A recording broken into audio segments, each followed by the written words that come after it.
नमस्कार. अमरावती लोकसभेतील सर्व मतदार आणि नागरिक बंधू भगिनींनो, आज पत्रकार परिषद घेऊन ह्युमन फाउंडेशन अमरावतीच्या द्वारे महाविकास आघाडीचे उमेदवार बळवंतभाऊ वानखडे यांना ह्युमन फाउंडेशनच्या वतीनं जाहीर पाठिंबा देण्यात आला.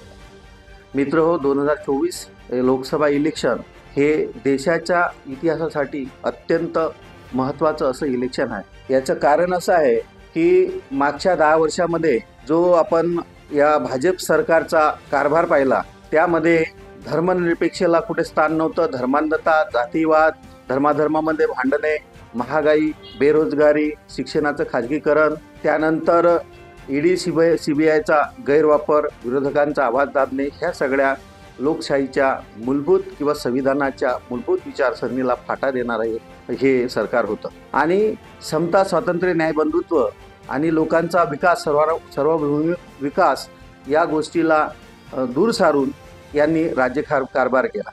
या देशातील सत्ताधाऱ्यांना, सध्याच्या रुलिंग सत्ताधाऱ्यांना, RSS, भाजपा यांना असं वाटत नाही आहे की देशामध्ये संविधानिक राज्य असावं.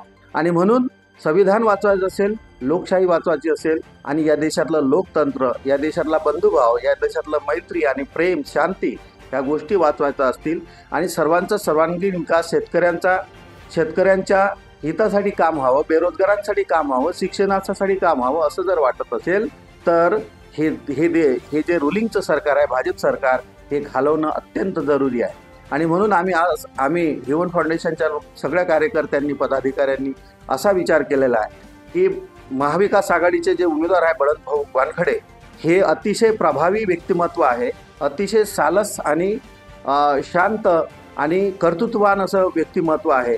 आणि त्यांना 3 रुलिंगचे आमदार, 3 पडलेले आमदार आणि भावी आमदार, तसेच शिवसेनेचे माजी खासदार जे 15 वर्ष राहिले, अशा भक्कम लोकांचा पाठिंबा आहे, नेत्यांचा पाठिंबा आहे. जिल्हा परिषदेचे मेंबर, कृषी उत्पन्न बाजार समितीचे मेंबर, पंचायत समिती, नगर परिषद या सगळे मेंबर आणि सर्व समाज, SC, ST, OBC, मुस्लिम समाज, हे सगळे बळवंतभाऊ वानखडेच्याकरिता काम करत आहे. आणि म्हणून आपण सर्वांना अशी विनंती करतो की आपण सर्वांनी बळवंतभाऊ वानखडे निवडून जावेत, यासाठी सर्वांनी प्रयत्न करावेत. धन्यवाद.